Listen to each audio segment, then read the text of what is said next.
Hi guys, welcome to Tarot in the Dark. My name is Tori. Tonight we are continuing on with our grief series. We've already gone through denial, through anger. Now we're going to discuss the bargaining phase. And we're just looking into how the grief cycle is impacting you today. If you haven't already, I would recommend watching the other videos and phases, as you may find something beneficial in those different readings. I am going to be recording depression and acceptance after this. So next will be depression and then acceptance. I think most of us have dealt with depression, maybe even still dealing with some depression. So that's going to be a heavy, hot topic. Anyways, let's dig in. We're going to do 3 piles and we're going to assess how grief is impacting you today when it comes to bargaining specifically. So for pile number 1, you have the 6 of Pentacles. It's so interesting that they told me to pull out this deck too, because I'll tell you, this is a very interesting deck that I almost never use, not for readings on YouTube, because it's very deep and the messages are strong. So, okay. Pile number 2, you have the Knight of Cups. All right, the Knight of Chalices is the Knight of Cups. And for pile number 3, how is bargaining impacting pile number 3? This deck is so huge too that it's very hard for me to shuffle, if you can't tell. So for pile number 3, how is bargaining impacting pile number 3? Okay, this one had to make its way out. The 10 of Wands. Okay. So let's zoom in and get the camera situated. I hope you can see these cards are very powerful. As always, if you're interested in the name of the deck, just drop a comment below and I'll look it up and reply to you, but I don't know the name. But the deck is very amazing. So anyways, for pile number 1, we have the 6 of Pentacles. For pile number 2, we have the Knight of Cups. And for pile number 3, we have the 10 of Wands. And this is how bargaining is impacting your life today. Feel free to just take a moment, zoom in on the energy. You can close your eyes, take a deep breath in through your mouth. Hold for 4. And whenever you're ready, you can breathe out. When you feel prepared, feel free to open your eyes and go ahead and select the pile you're being called to, and I'll see you on the other side.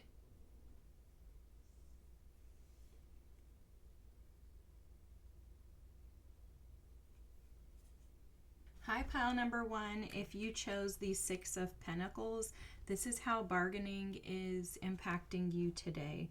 So immediately what I was picking up on is an energy of someone who is absolutely trying to figure something out, and that assessment of trying to figure something out is keeping you trapped in an identity that doesn't align with who you really are. Okay, so you may find yourself feeling like you're trying to assess your whole life at this point in time. This could have been something very tragic that happened to you, or for you really, but this is something that caused a lot of pain, a lot of destruction in your life. It's almost like an uprooting of everything that you thought you knew, that you thought you were, and the direction that you thought you were going is no longer existent. Okay, so if you've been feeling out of place, disconnected, detached, kind of waywardly just going through life, trying to put your finger on something, but you just can't, life just feels very confusing to you at this moment, then you're probably in the phase of bargaining in your grief cycle. So this would show up for you as you trying to make sense of what happened, but by means of analyzing yourself, and everything is being focused inwardly about you. So your bargaining is operating from a space of pointing the finger at yourself and making yourself the one who was the problem. Now, I'm not saying that you haven't done anything wrong here, but how it's reading to me is that there was something outside of your control, maybe something even beyond any human. So maybe if you were, at work and found out that your boss is, like side-eyeing you and doing really manipulative, shady things behind your back, you may internalize that and think, oh my gosh, this is I'm the reason why he or she is acting out like this, right? And you're pointing the finger at yourself. Definitely, like they're showing me like the hangman energy, Piscean energy, where you can be trapped in self-doubt and loathing, and the energy of feeling like you're the reason why things are the way that they are in your life. And I'm not in any way, shape, or form denying the fact that you are responsible for your life and for taking your power back. However, I do want to say that whatever the situation is that you experienced, whether it's career focused, business focused, romantic relationships, familial relationships, it doesn't matter what the situation is for you. This had something to do with something larger than you, okay? The whatever the experience was that brought this trauma was for a greater purpose, and the explosiveness or the loudness of the experience, because it feels like it was something very big. Like I'm picking up on 10 of Wands and 10 of Swords energy at the same time with the Tower. So it's almost like you had like what you probably have thought about as being like the worst thing in the world that could possibly happen to you has happened. And your mind is trying to sort through it, but it doesn't make sense. It's literally like this situation is a foreign language to you. It's something that is so unfamiliar from what you expected, hoped, thought, prayed for, that you just can't fathom how something like this can happen. And because of the expectations placed on the situation, you feel like it's your fault that it didn't work out in the way that you wanted it to. And again, this is for a greater purpose or a greater reason. It has nothing to do with you. You know, the example that they're showing, and I hope to God that this isn't your situation. And if so, just know that I am deeply, embedded in the grief with you, because I can feel the energy, and no one should have to experience this if this is your storyline. And it may be very triggering, so forgive me, in the way that I deliver it, or just by telling you what they're showing me. They're showing me someone who maybe loses a baby due to SIDS or something like that. And you're like, well, what did I do? What could I have possibly done wrong? And that's something that's beyond your control. Something that you couldn't have stopped or prevented. Something beyond a human's control and power, if that makes any sense. Okay, and again, I am deeply sorry if that is your story. I can't imagine how explosive. I can't imagine, because I've seen people experience that. So I understand, but I don't understand. So whatever your situation is, though, the purpose is that it was something that was beyond your human control. Okay, nothing you could have done could have prevented whatever happened from happening. And so bargaining in this moment for you is impacting you because you're internalizing all of the energy. So they're showing me that you've basically taken, and this could have been something that happened like years ago, a few years ago or so. It could have happened recently, but this could have been something that happened a while ago. And what's happened is, the way that they're showing it is that you've taken all of the grief phases, denial, anger, bargaining, depression, and you've bundled them up and you've made it yours to carry, like as a weight due to some type of shame that you have felt in regards to this not working out. For someone, this could be a marriage. And oftentimes when marriages don't work out and you've invested a lot of time, you can internalize because you immediately think, what could I have done to make this work? And again, this is why Spirit and your team is emphasizing the importance of you understanding that there was a greater purpose in this, and that there would have been nothing that you could have done in your own strength or might to prevent this from exploding and from happening in the way that it did. Okay, so I said all that to say, if this resonates with you, then this is your reading. We're just going to continue on. They were just giving me those channeled messages in regards to this energy. They also are showing that bargaining for you has isolated you in some sense. Okay, you seem to have withdrawn your energy from people around you, from experiencing life. It's keeping you, the bargaining phase is keeping you from actually being able to move past it and experience the feelings.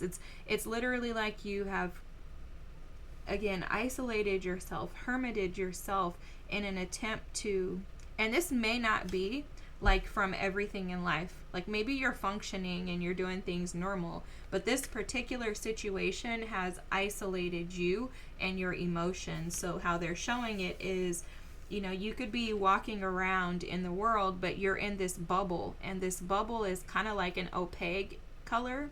Like imagine like an opal like crystal or something. You know, it has an opacity to it, opacity, however you say it. It's opaque in color, so you can't, it's clear, but it's opaque, and you're inside of that bubble. So for you are experiencing life like you're there, but you're not, you're present, but you're not present, if that makes any sense. Okay, so it's like you're going through the motions of progressing on with life, but you've not got to the phase of depression, because you're and this is why I think you are in this opaque bubble, is because you're trying to prevent yourself from stepping into the experience of having to actually feel. And it's because this was so traumatizing and detrimental to you that the feelings and the thoughts attached to those feelings,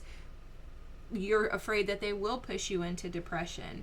And so in order to prevent that, you are keeping yourself in this opaque bubble where you limit your ability to stretch beyond certain stages in situations, relationships, and experiences in life. And it's an attempt to try to keep yourself safe. So there's a lot of rationalizing here. There's a lot of analyzing. There's a lot of assessing and trying to like sort through your thoughts, which that is absolutely like the definition of bargaining. But for you, it's that you're bargaining within yourself as to what you could have done differently. Everything again for you is internalized. You're wondering what you could have done. Could you have saved this situation, whatever it is? And for some of you, you could have even thought like, oh, if I would have just moved somewhere else, or maybe I wasn't supposed to be in that location, you know, like maybe I wasn't supposed to go to the ballpark that night, and then I wouldn't have met them. You know, it's like things like that. You're trying to rationalize something that is going to always be irrational to you, because it's something that's beyond, you know, your human and our human comprehension. Like this is not something that any of us are meant to understand. And you know what's interesting is they're showing this as like you know, like what happens is when we don't understand, we sit in bargaining, right? Because as humans we want to understand.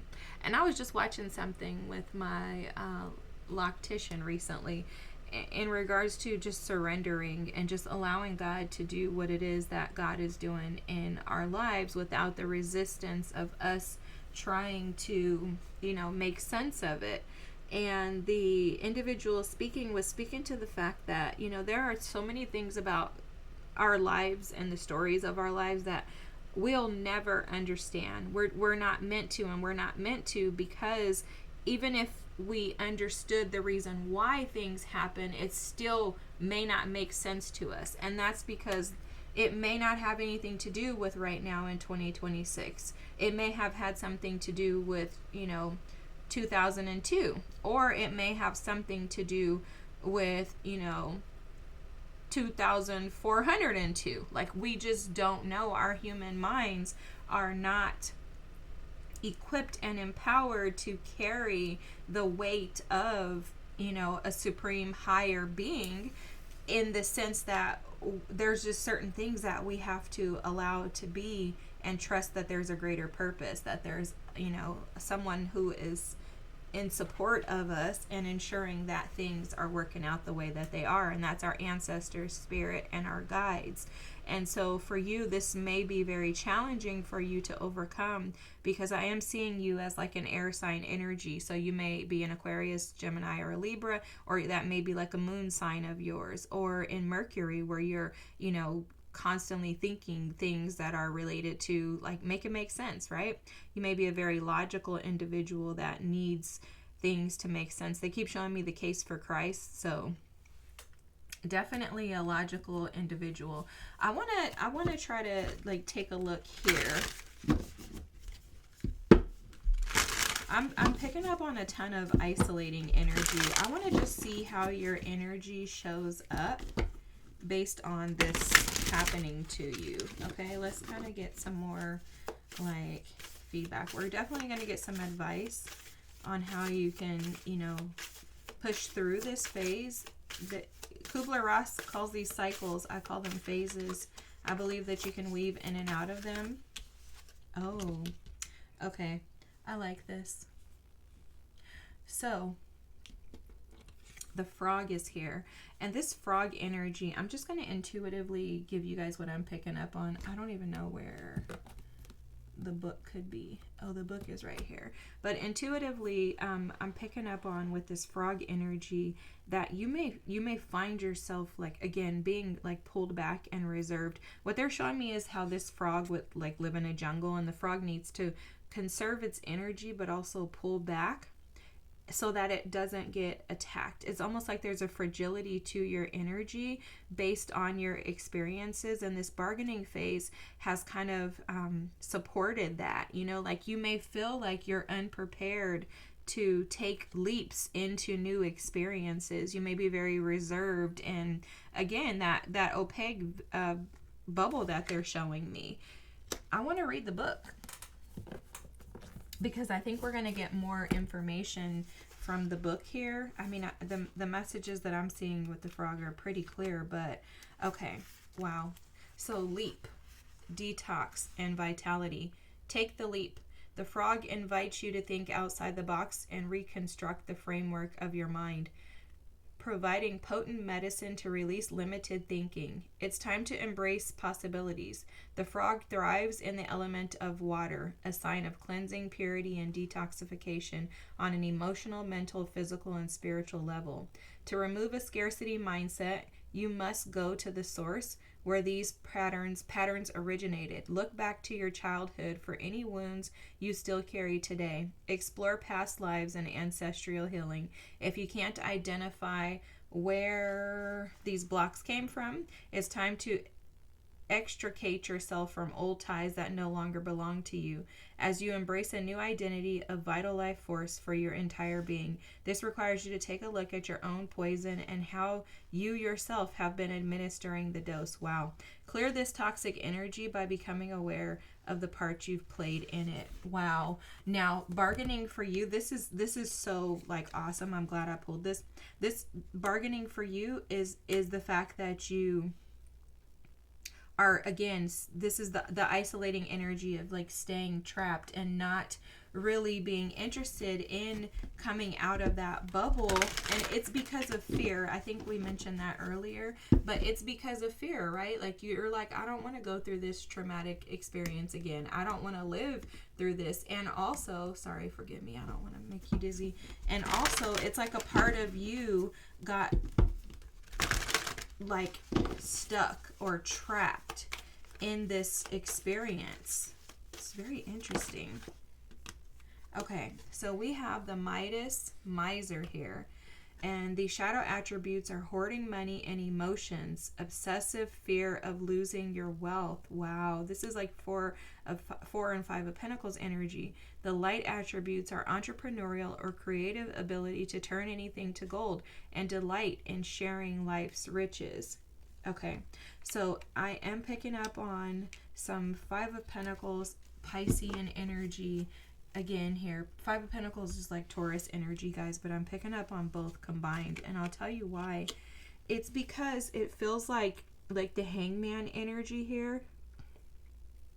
And I think that in your bargaining, in your over analyzing, over rationalizing of this situation, you're keeping yourself closed off due to fear of like belonging. It's almost like there's a fear here that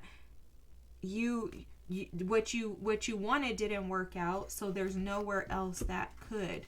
Like, you don't belong in another space, and it's due to this fear of losing. And it's almost like it's a fear of losing due to overanalyzing. I'm really picking up on that, and I know nothing here reads that, but that's what I'm picking up on. It's overanalyzing due to like negative self-talk, and really like you're bargaining yourself out of new experiences due to fear.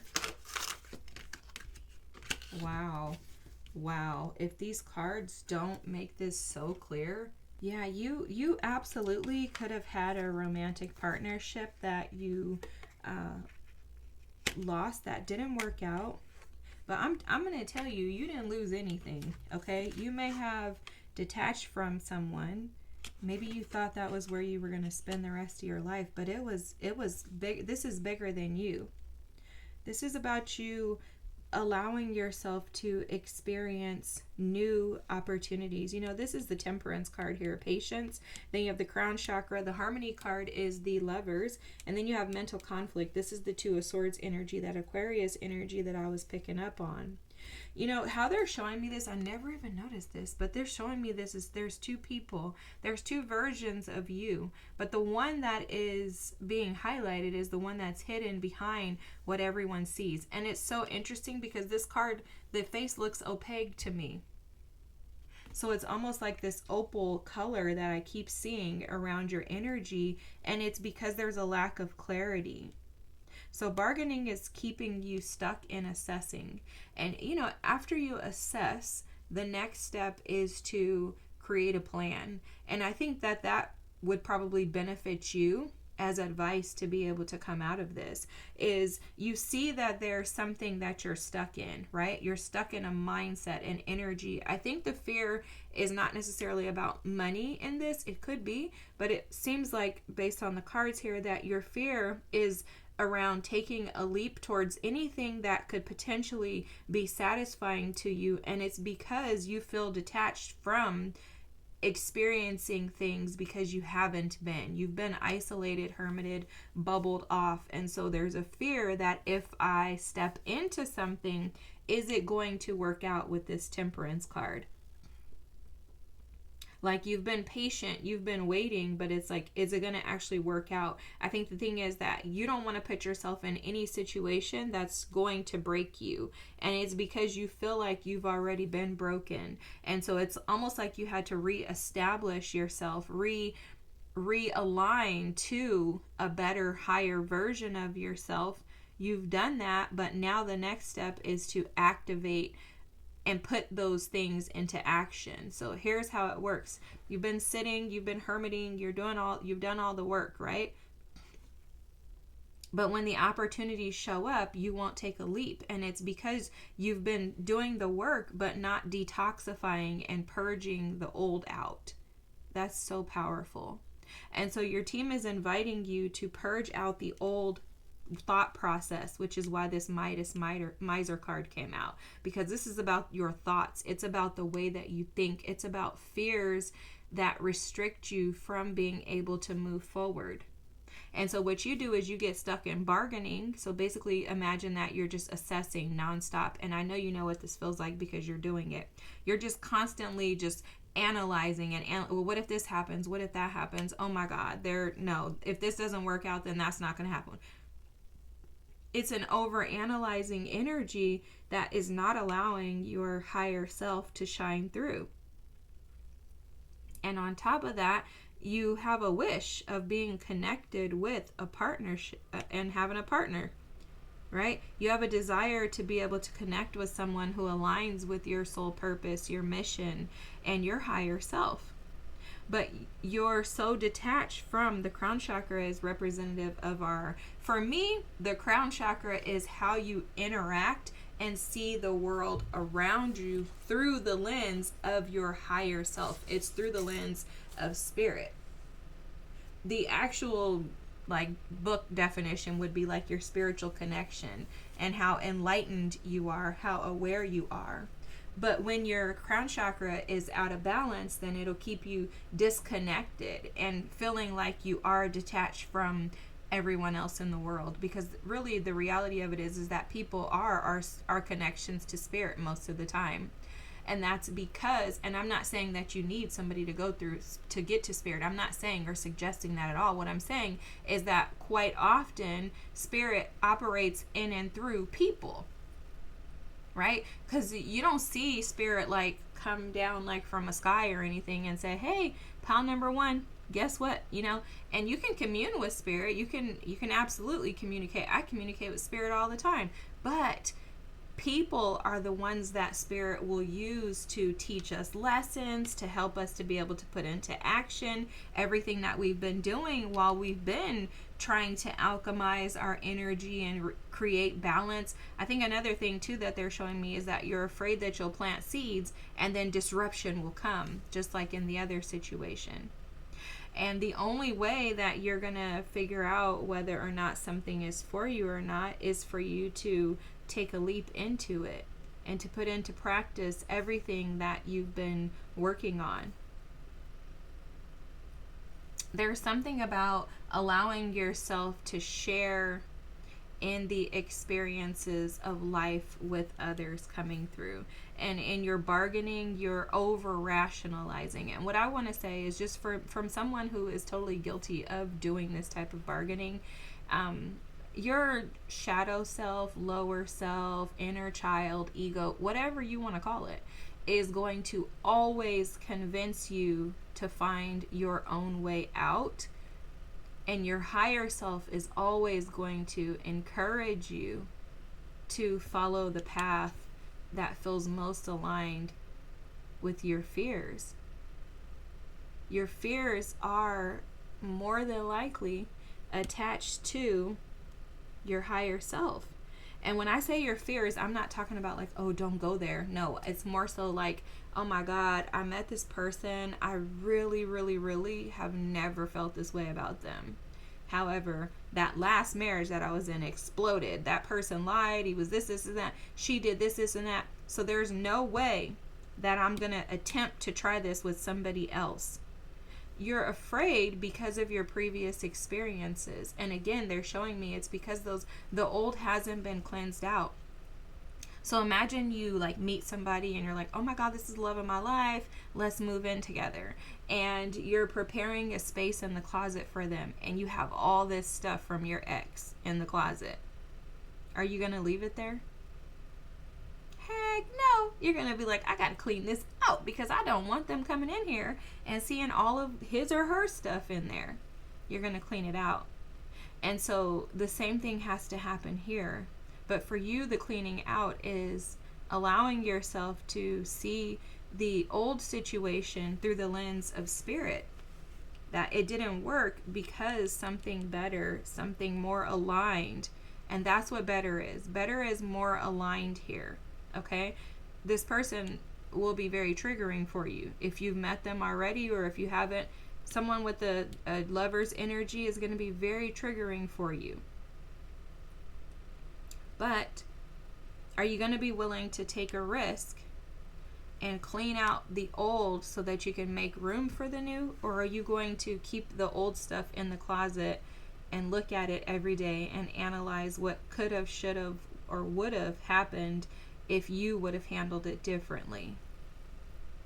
We don't have any control over anybody else's actions. And trust me, I have had to learn that the hard way. People have to be whoever they are, and you have to allow them to. Just because they operate from a negative space, a shadow space, or whatever it is, doesn't mean that there's something wrong with you. And oftentimes, spirit, our ancestors, our guides, they see what we don't, and we have to trust that they know the purpose. Just because someone appears to be a great person doesn't actually mean that they are. Just because the paycheck looks good doesn't mean that the job is good for you. Just because, you lost the house and you thought you were going to have it forever doesn't mean that you can't acquire another. There's so many caveats to our experiences, but the one thing that's for sure is that everything happens just as it's supposed to. And this situation, whatever this is for you, is inviting you to clean out the old closet and make room for the new. That ex, that situation, that experience, you've assessed it long enough. Now it's time to leap into action and allow yourself, as you're cleaning, to mourn, to grieve, to be sad, to be angry, to be vengeful, to be happy, to be grateful, to be overwhelmed. Allow yourself to feel all of that so that you can come out of this stalemate, stagnant energy of the Two of Swords and step into more connected, aligned, and fruitful experiences. Okay, pile number one. Wow, that was powerful. Whew. Your team wants you to know that you're exactly where you're supposed to be. They're telling me you're not a day late or a dollar short. I don't know if you ever heard that, but that means you're exactly where you're supposed to be. Nothing is missing. You don't need to rush this. That's another thing too that they were mentioning to me, and I should tell you, is that if you meet someone new and you're terrified, take it slow. Temperance is here to say you just plant small seeds and things grow. Okay? Imagine the size of a mustard seed or a carrot seed. They're so small. Plant that small seed and watch what happens. Allow yourself to be present in the moment without force, without push, without control. Just simply allow and know that as long as you stay aligned with spirit and your team, you're always going to come out on the upper hand. Okay? So I hope this resonated with you. If you haven't already, please feel free to subscribe. There's 2 more readings come out after this, Depression and Acceptance. So if you haven't watched the other 2, you can, if you like, and then feel free to stick around for the next 2. I appreciate you being here. I hope this has helped you, and have a fantastic night. I'll see you next time. Bye. Pile number 2. If you chose the Knight of Cups, this is how bargaining is affecting you today. So there's something about like being challenged with finding a middle ground in regards to the situation. Okay, so I think bargaining for you is showing up right away as something that is very emotional and is kind of entangled in emotions. So more than likely your traumatic experiences were caused by someone that was emotionally connected to you. It could have been romance, but really what I'm seeing is like a childhood energy. So this may be something that happened as a child that you have been kind of rationalizing or trying to sort through, or struggled to find like a meaning for it happening to you since childhood. 1961 could be significant, so maybe you were born in the 1960s. That's coming through. That's interesting. But there's something about being challenged with like your identity being affected by this bargaining. So like the way that they're showing it is that you haven't really been able to access authenticity, freedom, and they're saying realism because of this bargaining that just continues on. It's like you can't figure out the meaning behind something happening to you, like why were you chosen for this? And it's clearly something traumatic, something traumatizing to you. Again, going back to something that has to do with like childhood or something that keeps coming through. But it's like you can't put your finger on like why this was like you, like why God chose you is how this feels. Like why did God choose me for this life, okay, or for this experience, whatever it is that happened. It's been a constant bargaining in your mind to try to figure out why God would give you this experience. It's like, why am I the character in the movie that plays this role?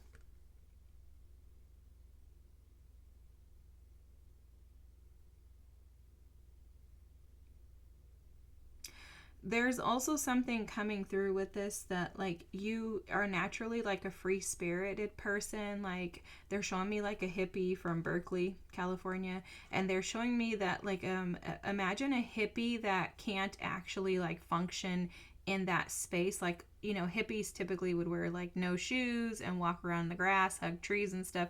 It's like that's who you authentically are, but you feel like you can't ever connect to that version of you because of whatever this experience is. And so that leads you to trying to find meaning behind it. You're like, why did this happen? Because this is preventing me from being able to step into or to operate as I am, like my authentic self.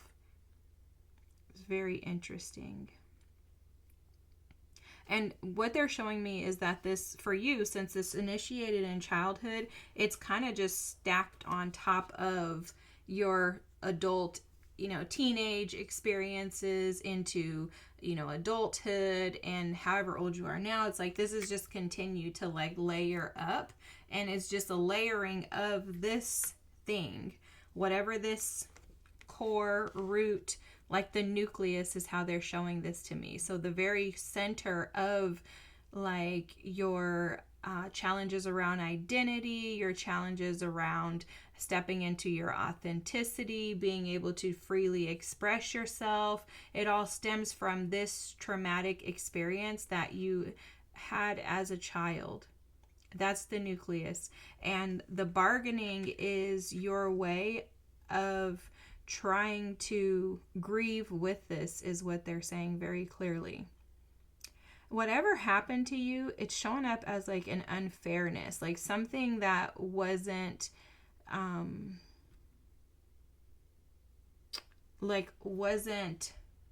something, it wasn't something that you did. It's like there was an injustice against you in some sense. That's how it's viewed. You know, like that's how you view it, but also your ancestors, your team, they're showing it as like this was something that was done against you, and like no child should have had to endure the things that you've had to endure. But they are showing me that this whatever the experience is as the nucleus is the thing that is going to bring you into the spotlight. It is the thing that is going to allow you to see yourself and to come to fruition or to like wholeness with who you are. So there's something very deeply embedded in this inner child wound that keeps you in a bargaining loop in every area of your life, or multiple areas. Okay, I don't know if it's every area, but in multiple areas of your life, you bargain or rationalize. You may find yourself over analyzing. That's coming through heavily. So you may be one that's an overthinker. You have to have an answer or meaning or finality to everything. You're like, this can't just happen. Why did this happen to me? Who let this happen? How come you let this happen? Like you may find yourself digging and digging and digging and then never actually finding a solution. And they're saying this very clearly. It's because the solution is already embedded within you. Like if you're asking other people for their opinions, if you don't feel like you can formulate an opinion on your own, if you're constantly seeking outside advice, information, like tell me, what do you think, or what's going on here, it's because you're trying to bargain your way out of being like the main character in your life. And it's because whatever this nucleus is, whatever this inner child wound is for you, it affects your ability to be able to see yourself as worthy or capable of being in the spotlight. And for you, being in the spotlight doesn't mean like, I'm not necessarily saying like famous. What they're saying and what they're showing me is the spotlight, meaning it's your life. You have control and access to change everything in it. And that power for you feels debilitating. And it's because of this inner child wound. And so because of that, you bargain your way out of, or bargain your way into avoidance. Wow. I think we all could be guilty of this. You know, it's scary to see yourself as one who is deserving or worthy of visibility, being seen.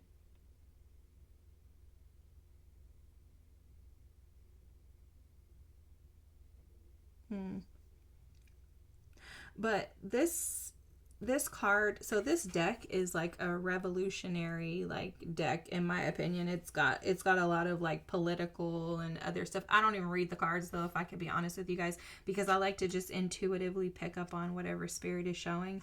But it's like they're showing me in this card someone who is willing to, and I know nothing about this guy. I don't know anything about the card. I don't know anything about the deck. The deck is just really, I just like the imagery and the pictures, and I just think it's pictures is imagery. Anyways, you get what I'm saying. But anyway, so I don't know who this guy is, but they're showing me someone who stood out to the rest of the world as like a rebel, but it was like, it's someone who's like a positive rebel, like, oh, like a hippie who jumped in and said, we're not going to be against this group of people. We're going to spread love. And, you know, people are like, oh my God, he's revolutionary. Oh my gosh. Da, da, da, da, da, da. Oh my gosh, she, you know, or he or she, this. And it's like, wow, this person is so powerful because they were willing to stand up and do something that everybody else, including like the people watching it, they're like, we were all so afraid, but he or she did it anyways. And so it's like, that's the energy that you have and have access to, but that is very scary for you because that means that you're going to have to face your own fears around those insecurities. And so bargaining shows up to where you just talk your way out of it, like, oh, maybe I shouldn't, like, I'm just supposed to be like, you know, basic, or, you know, I don't need to be like, you know, in front of people, or like, because you may have gifts that would put you in front of people, but you may be avoiding those because you don't want to do too much, you know. That's the feeling of it. So let's see if we can keep going and dig into this. Okay. So let's get this. Let's see if we can use this deck and dig into a little more.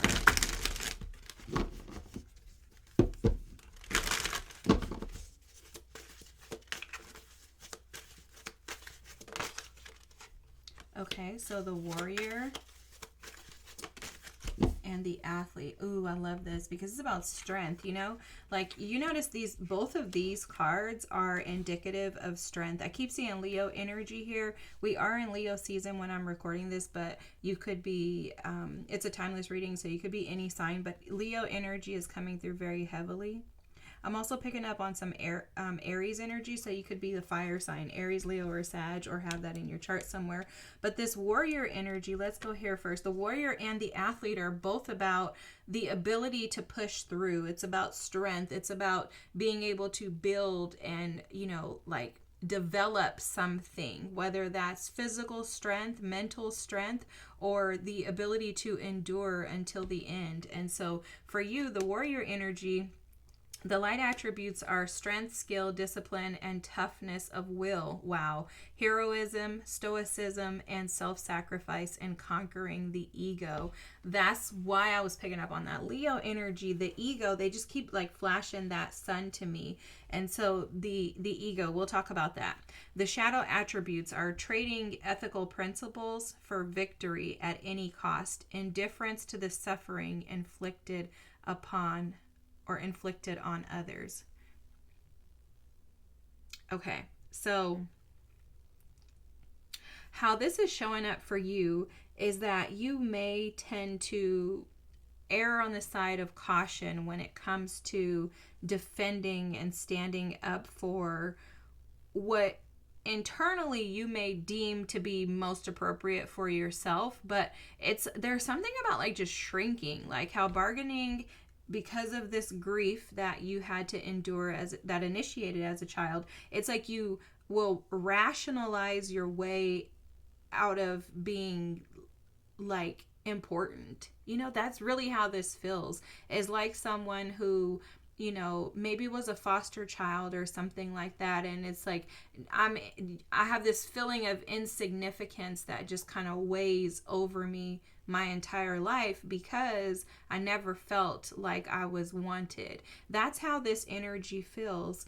And this warrior energy is speaking to the fact that like you have everything within you to be able to push and conquer and get to the other side. And I'm not saying conquer in a way like you're gonna win over your foes or whatever. It's more so like conquering the pain that was inflicted upon you. Like, okay, because how can I explain that? So, like what they're bringing to my attention is that there's a girl, I think she was in Hawaii. She got bit by a shark. I think the shark took her arm, maybe a leg or something, or both, something like that. And she was so determined to get back in the water because she's like, I can't be defeated by this thing. Otherwise, my fear wins. And it's like you bargain your way out of getting back in the water. And it's because you've touched the water, right? Imagine the water, like, that the water could harbor, something that could take you out in it, right? So the sharks could be in the water. So you refuse to go back in because you don't want to end up in a worse position. So this is also like showing up as someone who may tend to lean on the side of negativity, right? And that's what they're saying about err on the side of caution, is that you're so cautionary in regards to doing things because you bargain by over analyzing and talking. It's almost like you talk yourself out of. And I really feel like your inner child operates from a space of ego. And whenever we say the word ego, it's automatically like, oh no, this is the worst thing ever. That's not the case. Every single one of us operate from a space of ego. When you apply for a job, you need to have an ego that says, hey, guess what? I can actually possibly get this, right? Like, you have to have an ego to think that you're the best chef in the house. You have to have an ego to think, oh, I'm going to get that man, or I'm going to get that woman, or, oh, my child is amazing. Those things are beneficial. It's good to have confidence and ego in those aspects. But your ego can also, and in my opinion, I think the ego operates from fear almost all the time. And so in your instance, I think that your inner child operates from a space of fear because it's never been safe. And I don't think that this is any fault of yours. Again, going back to what they shared, your team at the beginning, in regards to this being an injustice that was kind of given to you, not something that you deserved. But your ego wants to keep you safe where it's never felt safety. And for you in particular, in order for you to be able to push past the bargaining phase and begin to actually connect to these feelings and bring some type of healing in your life, you are going to absolutely have to address the ego version of that inner child that is afraid to take risk. Because a part of your journey and putting you back into the spotlight that you were born into is you tapping into the strength that you have to be able to overcome.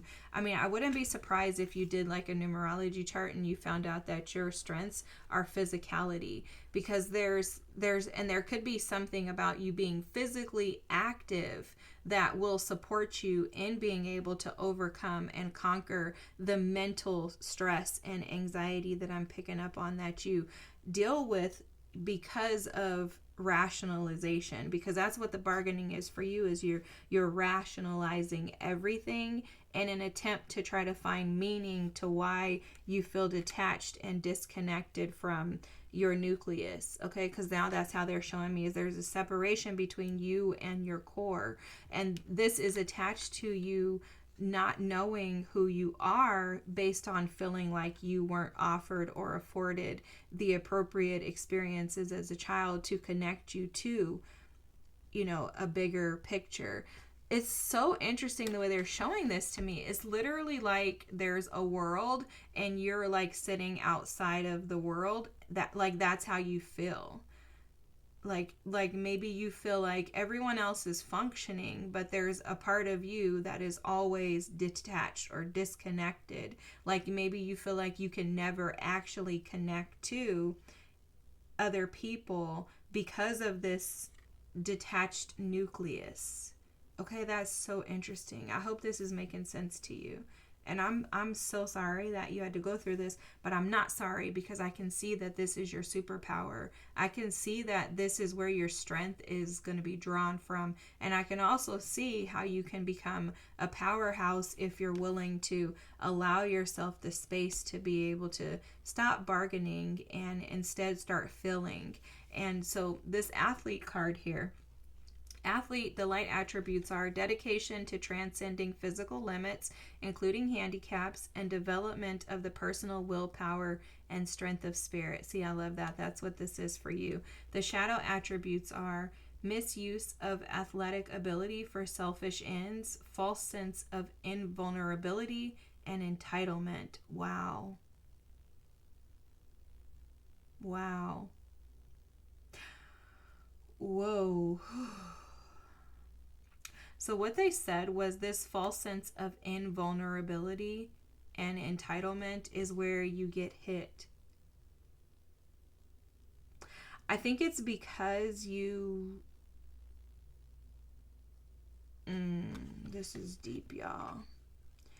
It's almost like they're saying that the only way for you to, like you learned as a child, that the only way for you to be able to cope with you feeling detached from your core was for you to act as if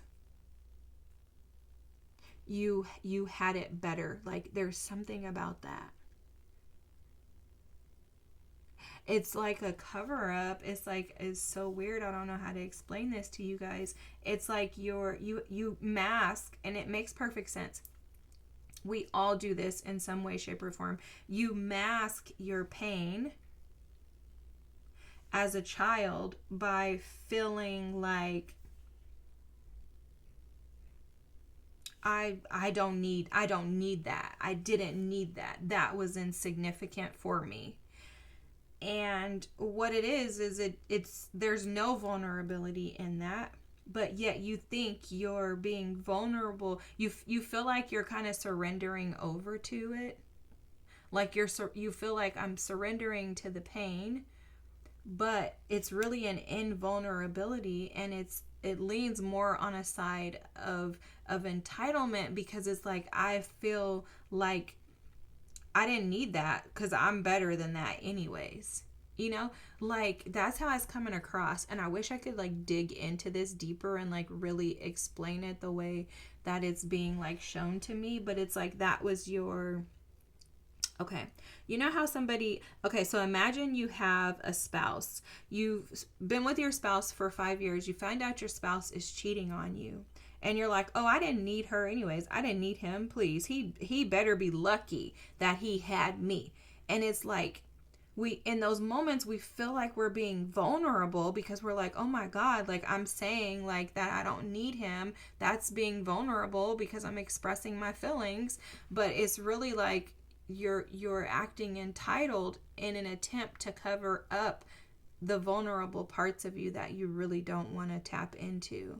I hope to God this is making sense. So it's like, instead of me saying like, oh my God, I'm broken by the fact that my spouse would do these things to me, like this is terrible. I feel defeated. I feel, lost. I feel robbed. I feel broken. I feel disturbed. I feel, annoyed. I'm mad. I'm angry. I'm vengeful. Instead of us going through those things, we tend to mask it and to cover it up. And I'll tell you that I do think some of this can be cultural, because I think that in certain cultures we're taught to just act like you're fine and that thing isn't affecting you like this, when the reality of it is the nucleus, the core of us is broken, it's wounded, it's at a detriment because we feel detached from a core.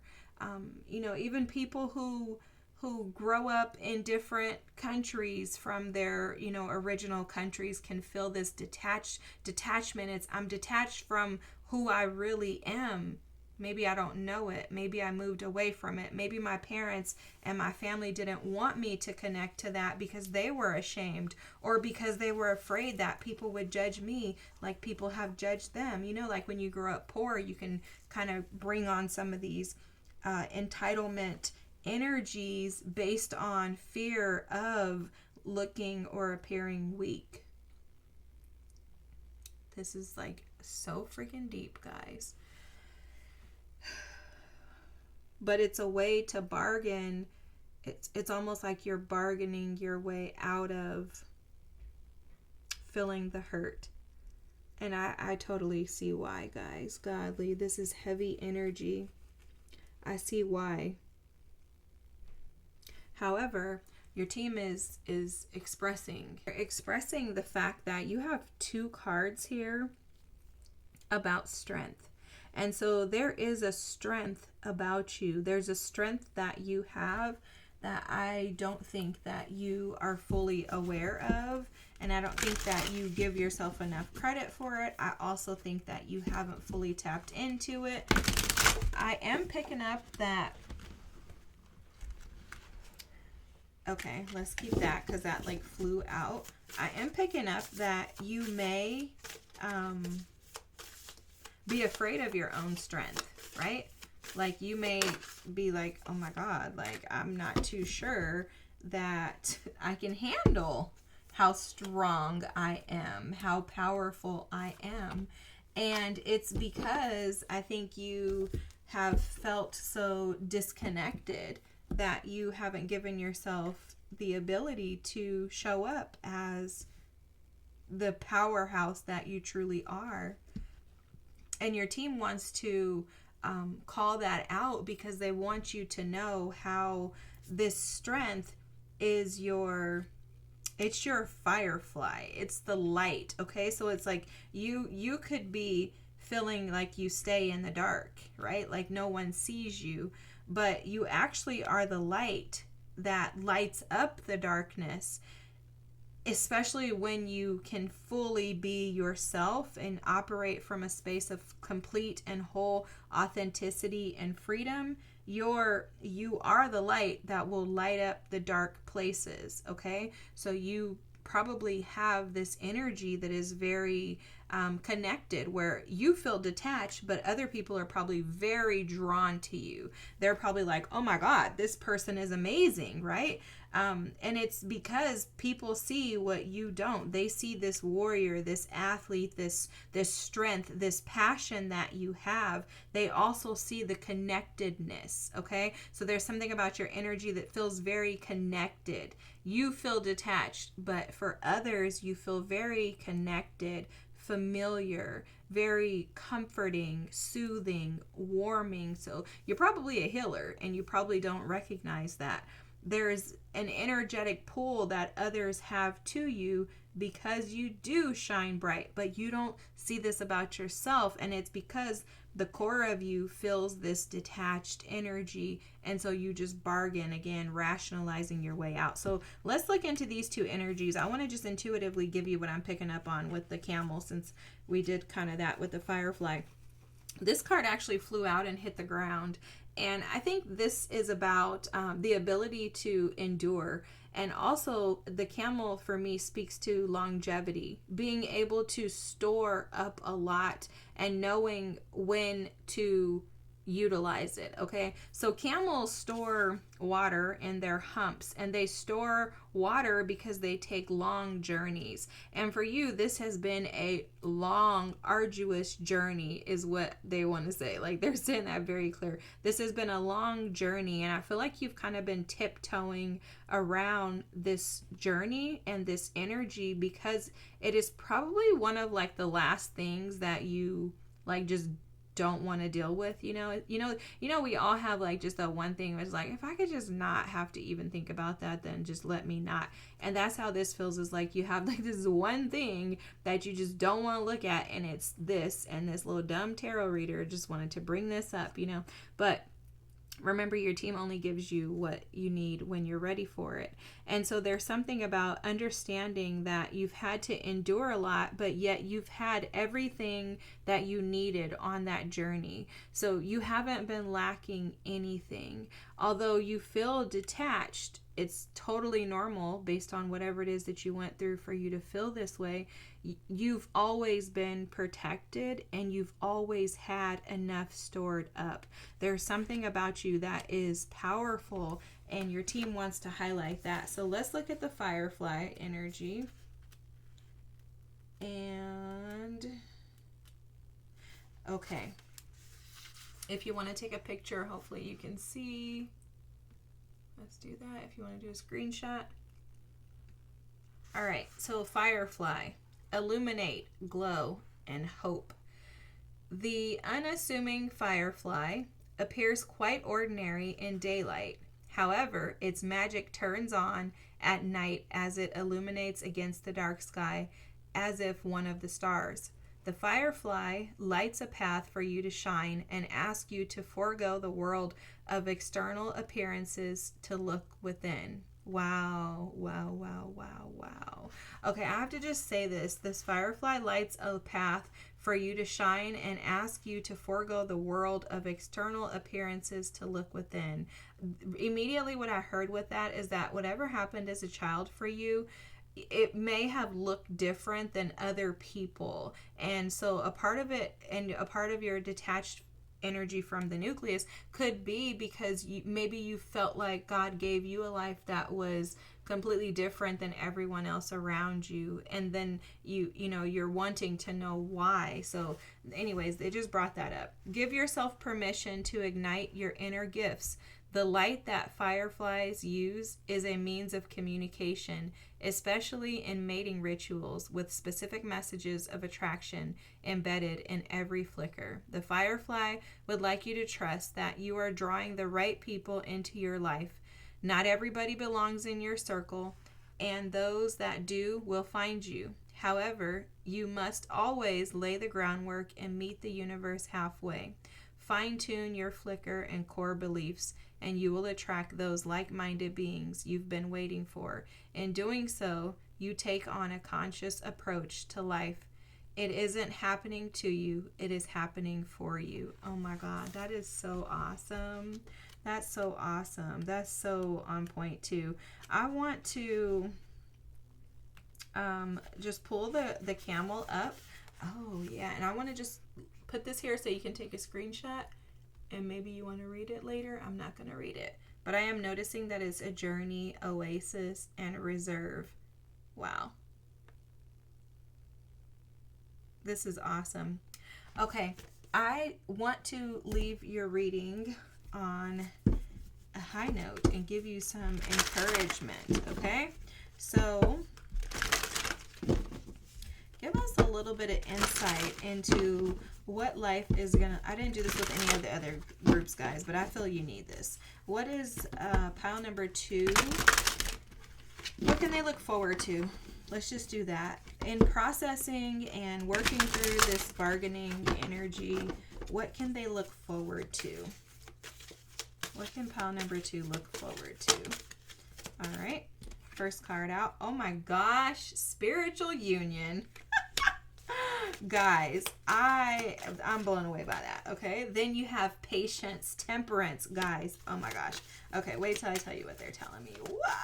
I'm excited because, you know, I'm going to tell you. Okay. And then triumph. Oh my gosh, guys. This is the Chariot. So you have the 2 of Cups, the Temperance card, and the Chariot here. Let me tell you, on the other side of you guys allowing yourself to process and work through. Now, I told group number 1, typically Kubler-Ross, who created the grief cycles, believes that after bargaining is depression. And I kind of explained to group number 1 that oftentimes we don't want to move past the bargaining phase because depression means that we're going to probably have to sit in some stuff that we don't want to sit in. And so for you probably are doing the same thing. We get stuck in bargaining because we want to avoid dealing with the actual feelings. But for you have so much power. This triumph card here, the Chariot, is about progression and forward movement, okay? This is not stagnant energy. This is energy of setting out on a mission and conquering it. It's similar to this camel because the camel knows that I have everything that I need to be successful on this venture. And so what's going to happen is when you begin to allow yourself to just feel, and even honestly, I feel like for you, pile number 2, just analyzing, like not analyzing, but being able to visualize and see. Okay, it's almost like just laying eyes on these wounds is going to open you up to so much. They're also telling me that there's something about acceptance, like you accepting all of the pain that you have felt and had to endure, and then flipping that and saying, this didn't happen to me, this happened for me, and this is the reason why. Because guess what? I'm a light that attracts so much, okay? There are people who are drawn to you like the firefly because they can sense a connection to you. And the people that you will attract are people who are in need of or a part of your tribe and your bigger purpose, okay? So this is why Spirit is speaking to the fact that you'll be put back into the spotlight, is that allowing yourself to operate as your authentic self is going to align you to people who you can share these experiences with and support one another. A spiritual union is a place for you to feel connected, okay? So your detached feelings from that nucleus that you've experienced since being a child, this is going to reverse that. And I don't know if you noticed this because they keep telling me recompense. So I'm hearing the word recompense. If you don't know what that is, go look it up. But this is recompense. This is basically compensation for enduring something that was done against you. But this is how, the Bible says that what the devil meant for evil, God turns around in your favor. So basically what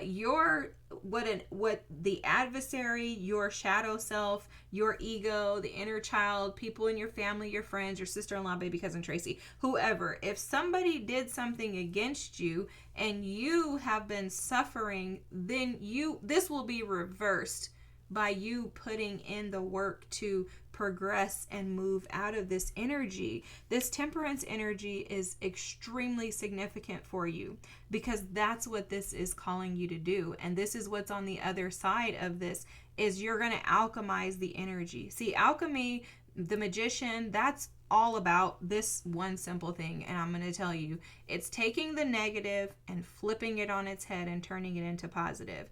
That reminded me of a conversation that I had with my son one day. I told him, everything that you think is terrible about you, that's your superpower. And he's like, what do you mean? What do you mean, Mom? And I'm like, listen, I promise you, because I had to learn this myself. all the things you don't like about yourself are actually the blessings that make you a superpower, like a powerhouse, right? And he's like, so okay, give me an example then. What about anger? He's like, if I'm angry, then what? I said, if you're angry, you take that anger and you flip it on its head and you use it as joy. Instead of being angry, tell yourself, I'm not angry. I operate from joy, peace, hope, prosperity, abundance. I have no reason to be angry because everything that happened to me happened for me. This is for my good, right? Flip it on its head, however you need to do that, because we all process things different.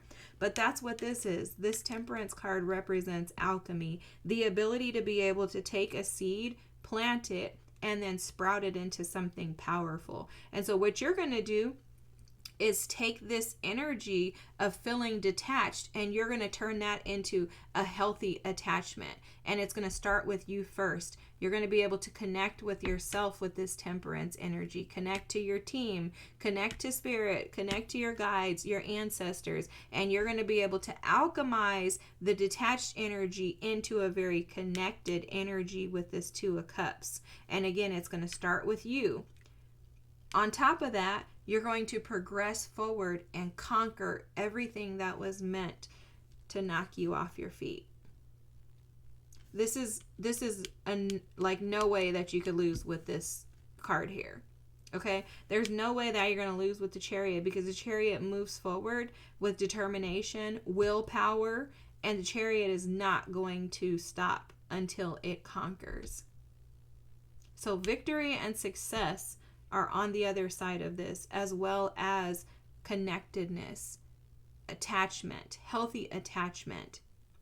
Everything that you had to endure, though very painful, was absolutely for your good.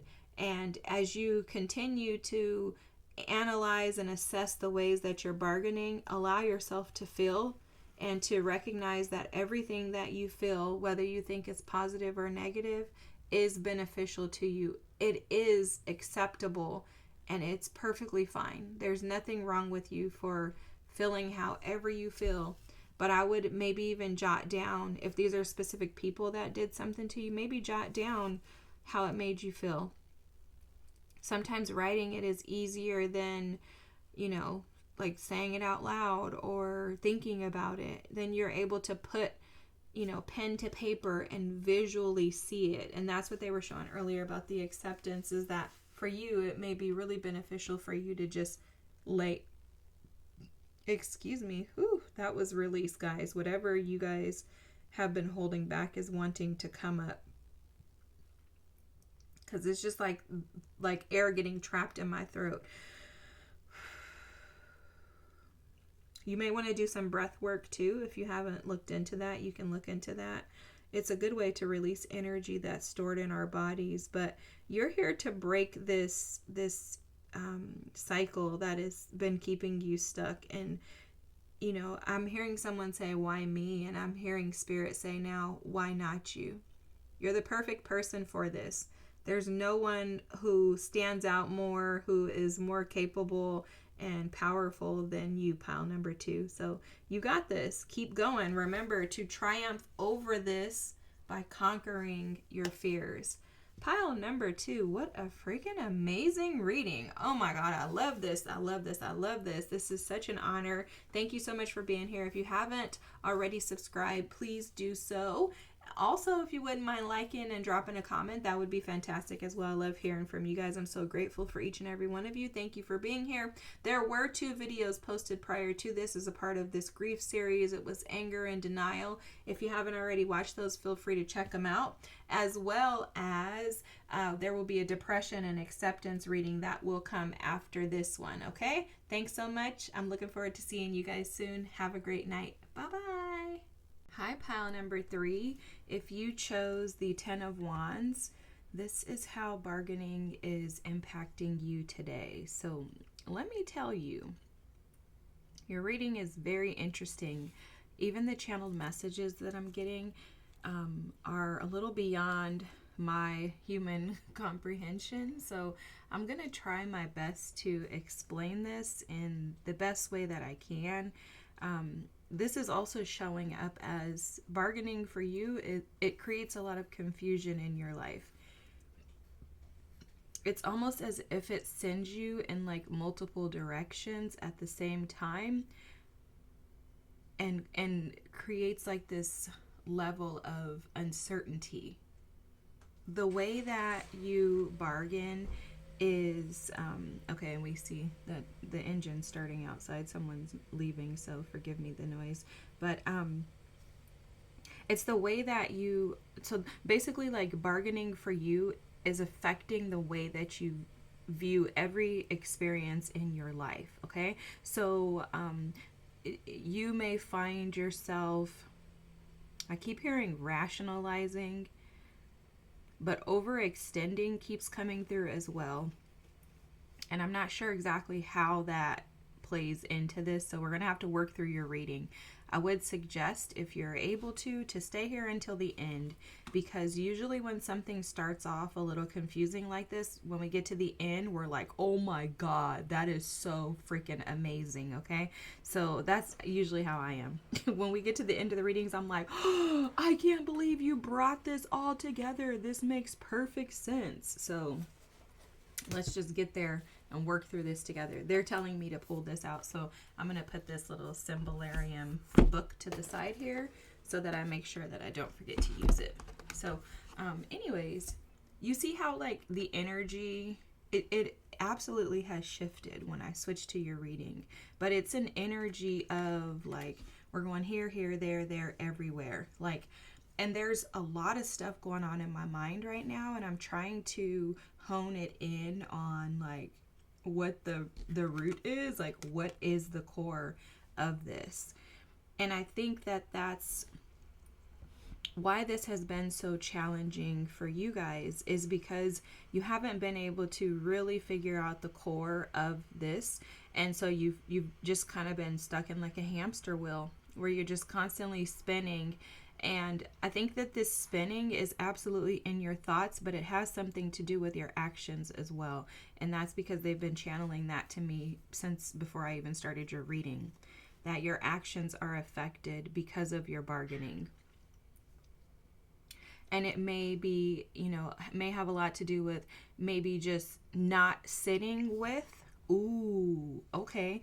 something about not sitting with the energy to assess it, and instead just quickly moving, making decisions. Like maybe you're the type of individual that doesn't really sit and like think about stuff, and instead you just move and you're like, well, I hope it works out okay. Or maybe you're not thinking that thought, but that's what you're doing, right? Like maybe you're just like, oh, I'm just, living my life, doing great, everything's fantastic over here, but you never actually stop to think and plan and prepare for, okay, what if this happens? What if I take this path, this could possibly happen. If I take this path, this could happen. Which one looks most aligned with me? There's something about bargaining keeping you from actually sitting with and staying in the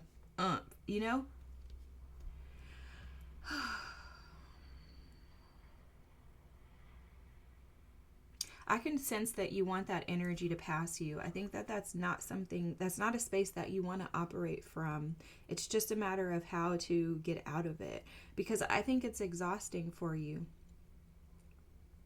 I'm picking up on an energy of someone who is just constantly exhausted, like feeling like you never really are at rest or at peace. It's given a ton of fire sign energy, but a lot of Sagittarius energy where it's just movement. I'm ready for the next. I'm ready for the next. I'm ready for the next.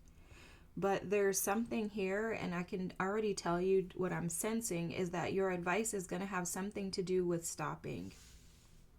Okay, for you, bargaining has something to do with stopping. Now, I don't know what that means. I don't know if it's stop physically moving, like stop like just jumping around, or if they're saying stop taking action towards things, or I don't know what they're saying. I just know it has something to do with stopping. Stopping in order to be able to see the full picture. That's interesting that they were talking about exhaustion, because this is the Ten of Wands. And I just realized that. And you know, this card, this deck, I don't remember the name, but it is like super like I want to use the word like political, but it's just very, I mean, I guess if you like really read the cards, which I never do. I never read the cards. I just like the imagery, and I love like how I can channel very easily with these cards because it's just a lot of like symbolism, you know. So but the deck itself has something to do with like a lady who's kind of like a revolutionary, like a revolutionist, something like that. So I don't know the name of it. If you're interested, drop it in the comments and I'll give it to you. But somebody who's like a historian or somebody who's really into like politics and stuff like that would love this deck. I'm not. I just like the imagery, and I just love the potency of like the messages just by looking at them. Like I can just feel the tension. Like you can feel the weight of this 10 of Wands energy without reading any of the words. And so I just love that about it. That has something to do with your reading, because this card is the card of a burden, of heaviness, of weight. And as I like look closer here, I'm seeing a ton of like, there's like war stuff on here, laboratory, radio physics, you know, computer stuff. There's all of these like changes that have like taken place. Oh, computers, it's a lot about computers, electronics. Oh, this is after the war. But in the middle here, I'm seeing like these stereos, and I don't know if you guys can actually see that that's what they are, but they are. I don't know how to make this focus. Let me do this. I want you to be able to see. These are stereos in the center here. There we go. See, these are little stereos at the center here, like music radio speakers. And so I think that's what they're speaking to, is like the core of your bargaining has something to do with you being able to, hold on guys. I needed to yawn, but it was going to be a long, like heavy yawn. Typically when I'm yawning during the readings, it's about something being released, like the energy passing over. And it's so interesting because as I began to yawn, I could like feel the yawn coming on, but I also felt like this shift in the energy, which is speaking to the fact that you being able to actually hear yourself, your thoughts, and process them is going to be extremely supportive when it comes to you and bargaining, okay? Because your bargaining has a lot to do with loud, like volume, okay? They keep showing me my watch when I go to concerts. It says loud environment, right? And can you mute it you can mute it for an hour a day on my Apple Watch, right? You can mute these things an hour a day. You can dismiss. And they're showing this as like bargaining for you is just dismissing all of your thoughts, and instead just moving, taking action, like doing. So instead of like sitting with your thoughts, your feelings, your emotions, you just kind of overlook them, act as if they're not there, and you just move beyond them. But what's happening is that they're sitting at the core of you, screaming to be heard and recognized. You notice how I hope you can see the shift in the energy. Because now it's just clear to me. It's just like, oh my God, this makes perfect sense. And let's see, we're 9 minutes into the reading, and I was like, what the heck? I don't know what we're doing when we started, 8-9 minutes ago. So, okay. This is your card here. This is the Symbolarium book, and it has just pictures. Basically, they're like oracle cards to me, but they're in a book form. And I love this. This is the deliver, don't promise, okay? And I think this is so interesting. So this is plants. This is about plants. This is the I'm going to mispronounce this. Mite non promete. I don't know what that is. I think it's these little purple things.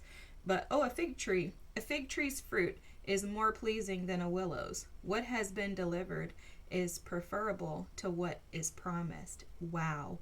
Oh my God, this makes freaking perfect sense. Guys, this makes perfect sense. So let me show you. Okay, so the first thing that I was noticing here is that this individual looks like they're carrying a basket, a weight, which is symbolic of this 10 of Wands, because you notice in the traditional 10 of Wands, there's an individual who's carrying like a bundle of wands, right? And it's weighing them down.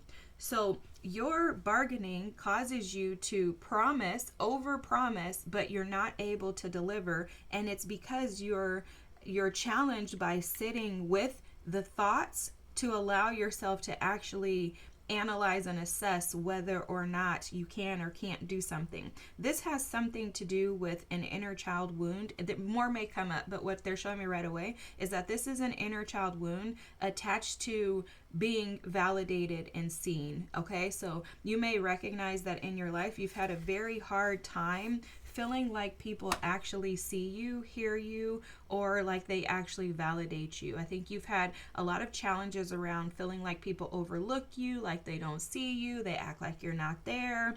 And really this is the root, it's rooted in you being able to hear yourself. And I think in an attempt to not sit with the, because, okay, I'll explain to you what I explained to piles 1 and 2, is that bargaining comes, and I'm going to light some Palo Santo while I'm chatting, but bargaining comes in the Kubler-Ross grief cycles, right? Their cycles, I call them phases, because I think you can weave in and out of them, but bargaining comes before depression.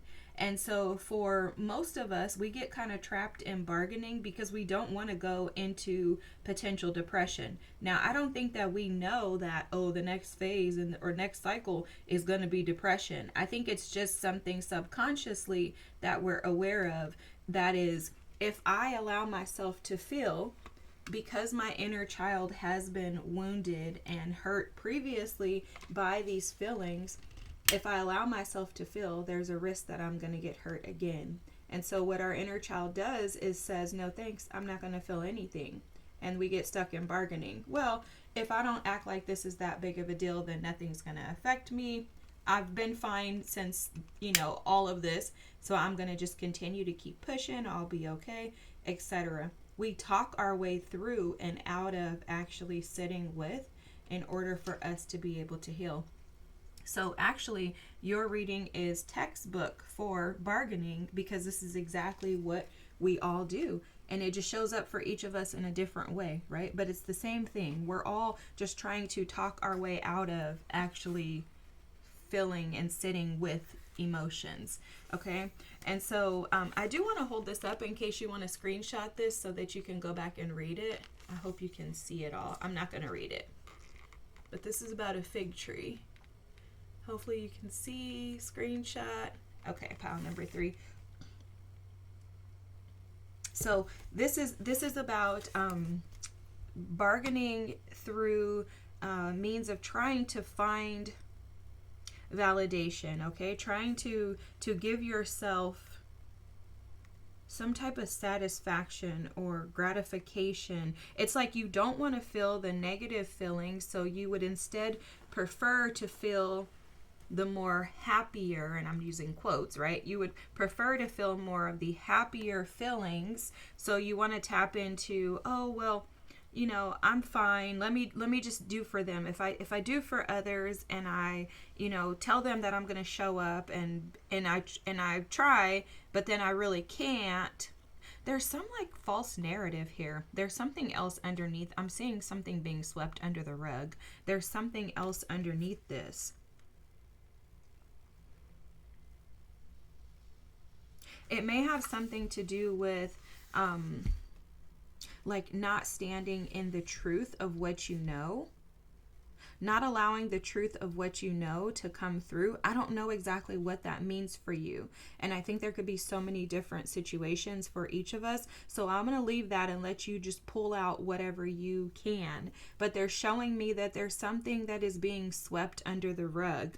And that leads to you over promising, which is why you're spreading yourself so thin. This makes sense. Spreading yourself so thin with this 10 of Wands energy in an attempt to avoid sitting with the noise.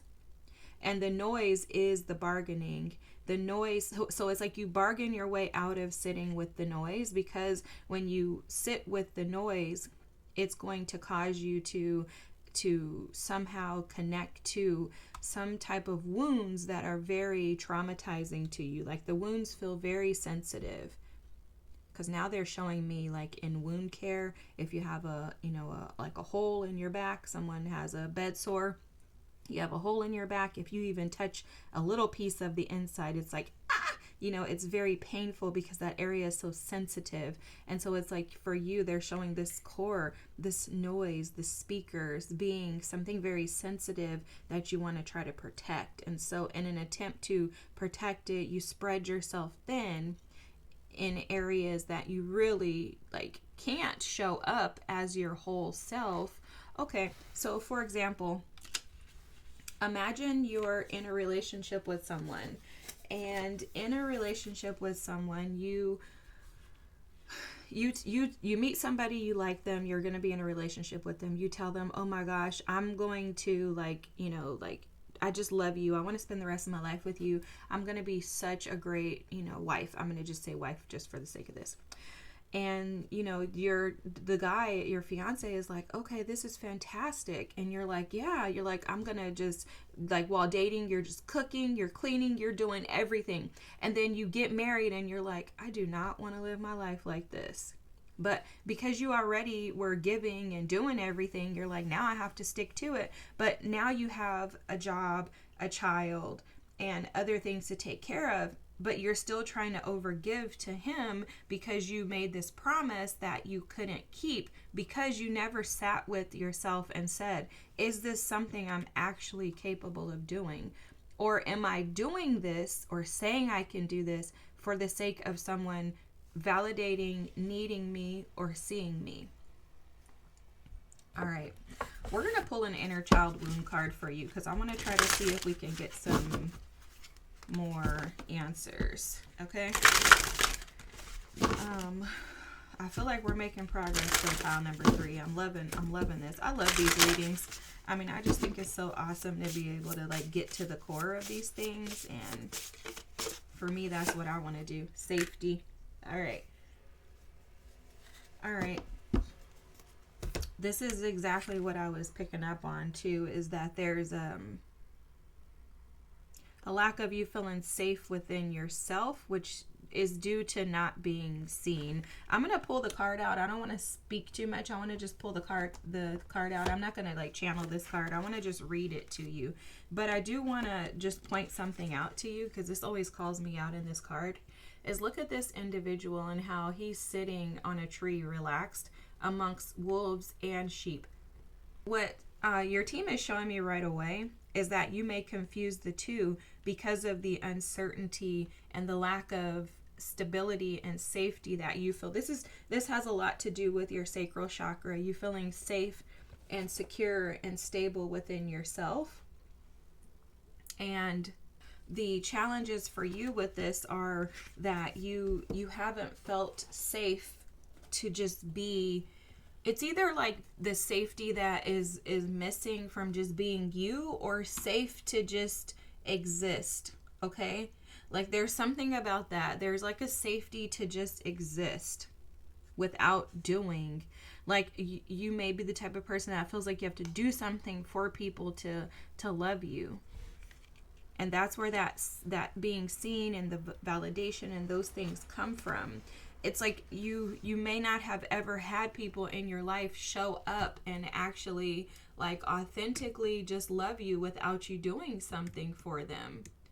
And so what's happening now is it's causing you to spread yourself too thin, but also to overpromise and undergive or underdeliver. Okay? Like, okay, and this is how they're showing it. Like maybe you're promising people that you're going to do stuff for them. Like the husband wife example. Like maybe you're telling your husband, oh yeah, I'm perfectly fine. I can cook dinner. I can handle picking the kids up. Like I'm fine to do this. But you're not being present in those moments. And that's what they're talking about. And the presence comes from you actually being able to align with your truth. And you can't align with your truth until you're able to sit with yourself and hear your truth. And that comes from you finding safety and stability within yourself and then recognizing, okay, these are the things that make me feel safe, and these are the things that make me feel unsafe. And it starts with the tree, with just you, like who are you? What's your identity? What is safety to you? Like defining these things. And this is why this energy was so confusing and convoluted is because there is no clarity to it. And so I think that bargaining has kind of afforded you the opportunity to ease your way out of truth, which has in turn created this instability and this unsafety or unsafe energy that you kind of reside in, which is why there's so much confusion to the energy. I understand this now. This makes perfect sense. This also would impact your ability to be able to connect with people and to feel like you are in like reciprocal relationships, because if you don't ever find safety within yourself, you can't ever feel safe to connect with someone else. And I think that, a lot of times, like, we hear the saying, you can't love someone if you can't love yourself, but I don't think we realize what's encompassed in that. And that is, if you can't feel safe or happy, satisfied, fulfilled as an independent, then there's no one else that's going to come to give that to you. But I think we still can even brush over that. Like, to me, that's still sweeping stuff under the rug, because the ability to be able to find something in someone else requires that you first see it within yourself. And so if you don't feel safe, you'll never recognize what true safety looks like. If you don't feel happy, you'll never recognize in someone else the happiness that resides within them. And more than likely, most often, you're gonna match someone or fall for someone who is the same as you in like a mirror. And it's not that you're the same people, but it's that you mirror one another. So what you see in yourself is just going to be reflected in them, and vice versa.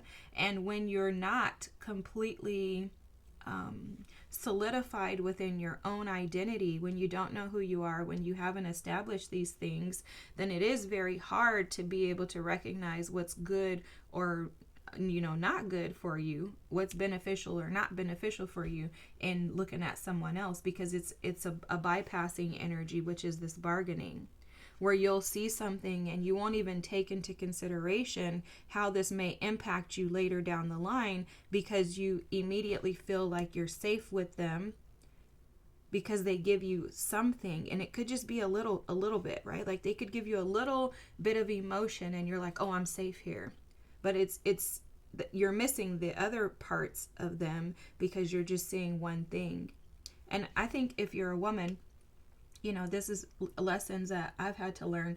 We do this, and it really, really can cause terrible, terrible impacts in our lives, because we see one version of someone we're dating and we just accept that. Or we see them, they show up in one way that we're not typically used to, and then we run with that. And it's like, oh, you're giving me something I never had before. Oh, you're this. You're a lawyer, you're a doctor. I never did a lawyer or a doctor. I'm used to, broke people or drug dealers or whatever. And then you're like, oh my God, this person is fantastic. And then you run with it, and it's like not taking into account the whole of that person. It's like seeing one side of, one like the left side of a picture, but not seeing the whole. You never get the full experience, and it's because we're not typically grounded and rooted in ourselves first, in order for us to be able to assess what it looks like for us. We take on, oh, he said that he likes this, she said she likes this, so then that's fine, I'll take that, I'm okay with that. Well, wait a minute, are you? Like, who are you? Wait, does that really align? Does it align with where you're going and who you're becoming? And I think that that's something so significant for you here, is making decisions based on where you're going, not where you're at right now. And I think that calls for a pause. And this is why they were saying earlier that whatever your advice is going to have something to do with stopping. Because in order for you to be able to see the whole picture and to be able to actually assess what you're giving, what you're doing, you're going to have to stop. Okay? So let's read your safety card. I am not going to read the whole thing. I'm just going to read this page here. So if you want to take a screenshot of this second page here, I will hold for a second. Alrighty, let me see if there's anything on the back side that you may need. No, that's it. Okay, and then let's read this, okay? So safety. Many of us did not feel, I hope you can read it. Many of us did not feel safe growing up. You might have experienced unsafe physical or emotional environments. There might not have been an adult you could go to when you were in distress. As a result, you may spend most of your life reacting to potential invisible threats, which exhaust your nervous system. Wow. We cannot access our sense of joy, belonging, and connection when our survival brain is activated. If you drew this card, take a moment to assess if you need a glass of water, some food, a warm blanket, or a sweater. Tend to those needs first. Are you comfortable right now? Look around. Are you safe from danger? Check in with your toes, your legs, and your breath. This card invites you to soothe your nervous system and offer yourself support so that with time and repetition, you feel safer with your feelings. Wow. That is so awesome. It's so awesome because this is absolutely indicative of a nervous system that is disrupted. And, I want to say something that your team is highlighting. Life is not about conquering these things. And this is something that I am learning more and more about. Your nervous system asks that you slowly pour into it. It's like, imagine goo. That's the best way to describe it. Imagine pouring goo out of and you can imagine what goo is, right? It's like a really soft liquid. So I have this here. I would think that there's goo inside of this, but imagine pouring this, if this were melted, pouring this out slowly out of a container, right? Or even notice the shape, when I shift it around, how it slowly goes back into form. It's the same thing with our nervous system. Our nervous system wants to slowly be supported back into regulatory mode, or homeostasis is what I would say.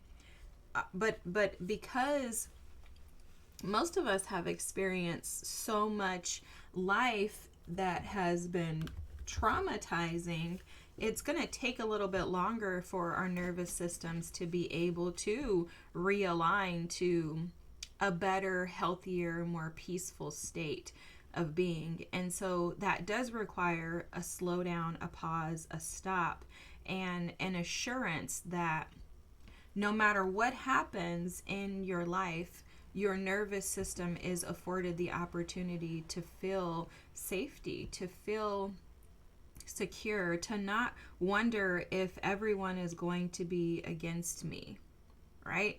But to provide assurance that I've gone through enough in life to be able to stop and pause before I afford people opportunities and experiences to be a wolf in sheep's clothing, because you've recognized them in the past, you've dealt with them. But in order to be able to recognize whether or not they're present in the now, you must allow a pause and space with thought to be able to work through what's going on. So this is speaking to the fact that this is impacting your bargaining, is impacting your relationships with others. Maybe impacting who you allow in your life and how you show up in those relationships, or how you allow them to show up.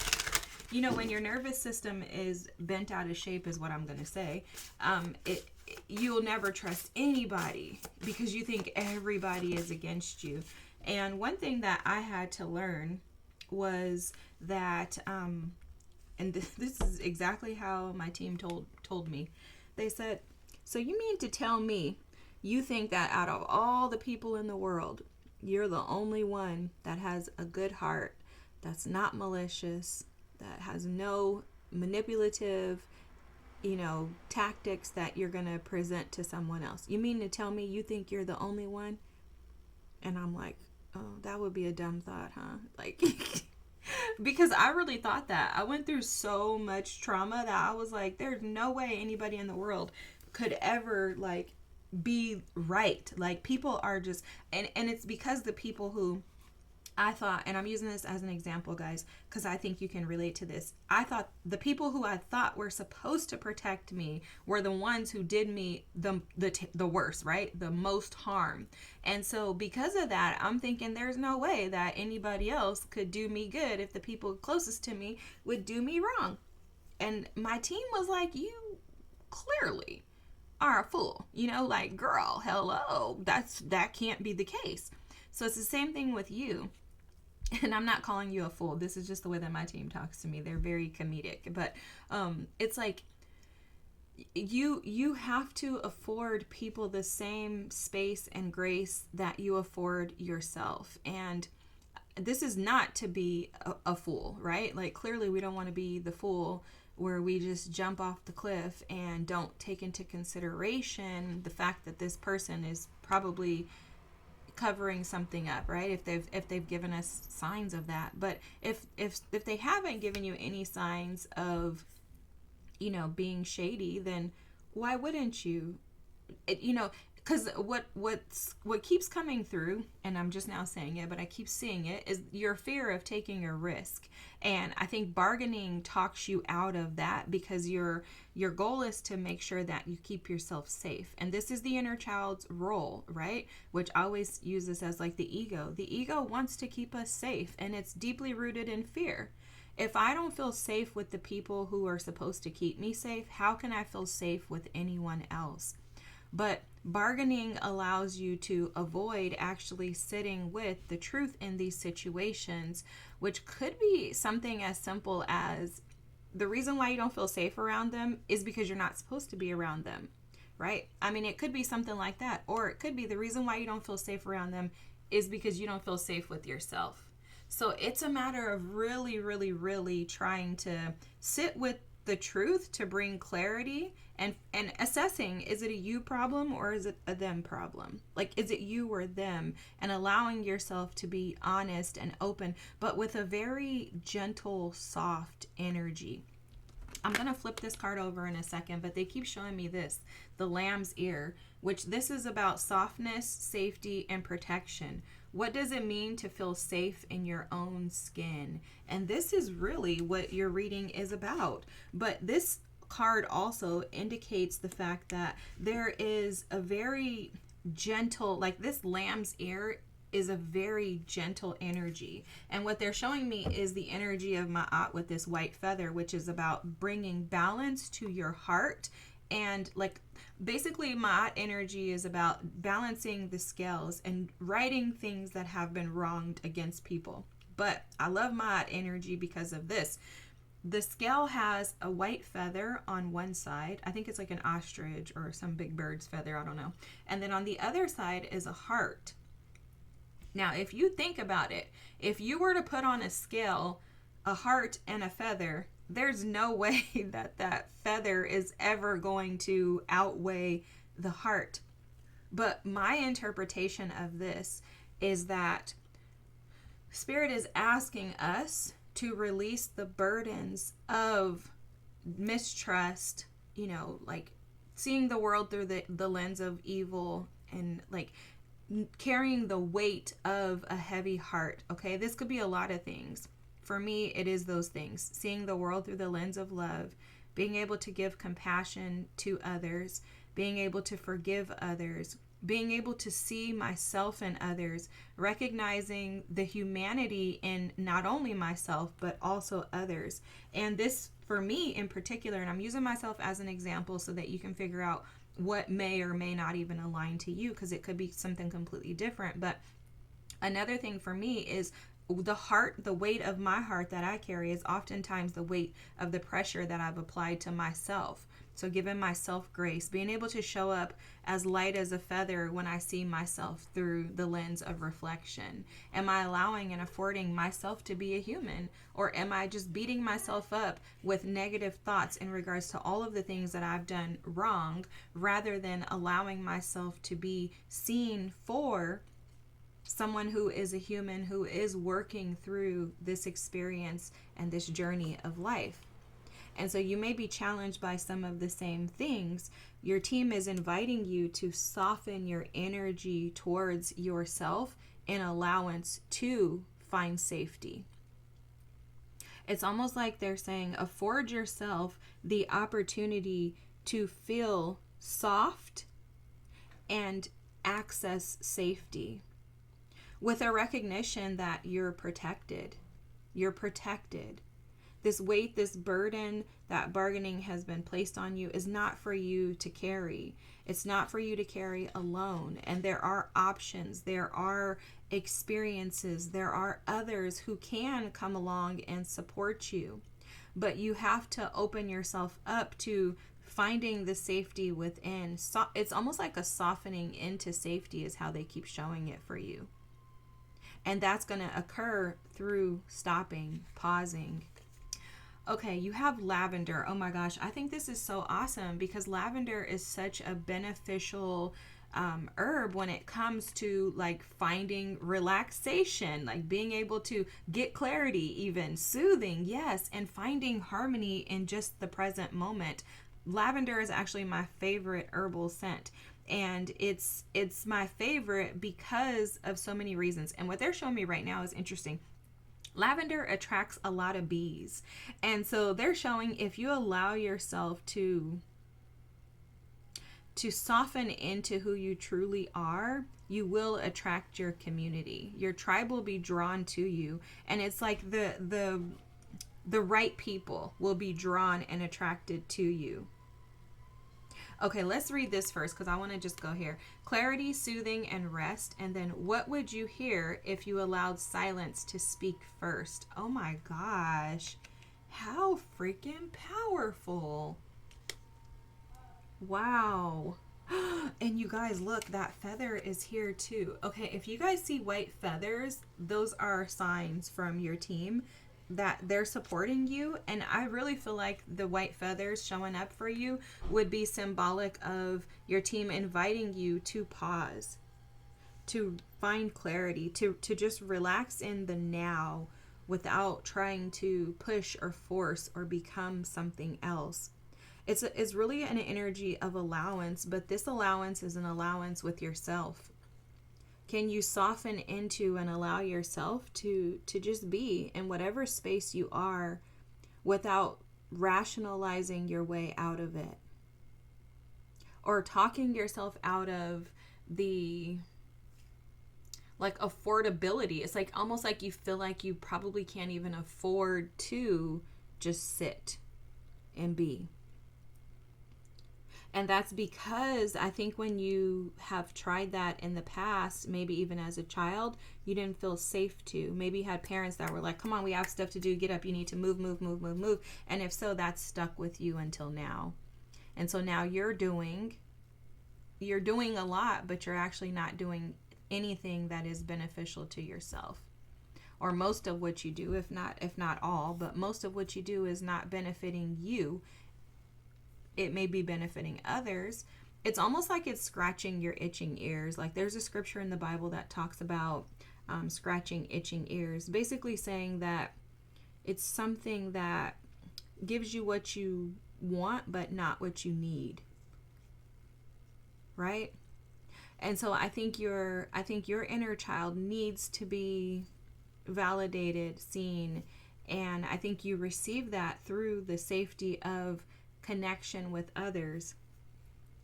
So I think you may do stuff. It reminds me of like my ex-mother-in-law. She would like buy people whatever just to try to like, I'm just laughing because it's like this, I love her. But anyways, she would just buy people stuff just to like feel, you know, validated. That was her way. So I don't know. I'm not laughing if that's what you do, but I'm just laughing at her because it's just a lot anyways. But so that you may have found yourself doing that. Like maybe you use your resources as a way to keep people connected to you. Or you may find yourself seeking ways to be a resource to them in order for them to stay connected to you. But this is not benefiting you. And the reason why it's not benefiting you is because you still don't feel connected. You still don't feel safe. You still feel detached, and you still feel like there's no clarity in your mind. Woo! This is a powerful reading. Let's go back to your image here, and then we're going to close your reading out because I think we've gotten what we need. I just want to look here. You know, something else coming through about this image is that there is a stillness in this reading. You notice that? Like there's movement, but there's a stillness. So look at, like, the figs are falling off the trees here. The trees are swaying here. It's almost like there's movement in the energy, but there's stillness in the individuals. The boat is, you know, like possibly even still in the water. So your advice is to clearly pause and stop, to just sit. I think it's really just to sit. What does it mean to feel safe in your own skin? And what would you hear if you allowed silence to speak first? Finding safety and security in nothing. Doing nothing. Being nothing for someone else. So a benefit for you could be like walking, taking walks by yourself or in silence if you're going with somebody else. Just sitting with yourself with nothing going on. Maybe water, or sitting under a tree, being by a tree in nature, something like that. Lavender, I absolutely think could be super beneficial for you just as a spray. You make an essential oil spray or soaps, you know, using those things as reminders to stop. Because I do that myself, guys. I'll grab something, like I'll have something. I even have, this here is a lavender spray, and it has essential oils and water in it, and I just spray it, and it cleanses the energy. But it's a reminder to pause, to stop. So you could use something like that as a tool, a resource to you to remind you to pause and stop. All right, pile number 3. What an amazing reading. I hope that this resonated with you. I also want to just mention, as I did with the other piles, that there are 2 previous readings that have already been posted, Denial and Anger. This reading is going to go up, and then we have Depression and Acceptance coming after. This is a part of the grief series where we're looking into the 5 phases of grief and how they may be impacting our lives. If you haven't already, I don't know if I mentioned this, please feel free to subscribe, like, and comment on the video. I love hearing from you guys. I thank you so much for being here. I'm looking forward to seeing you next time. I hope this was beneficial to you. Keep pushing. You got this. And have the most amazing day. I'll see you next time. Bye.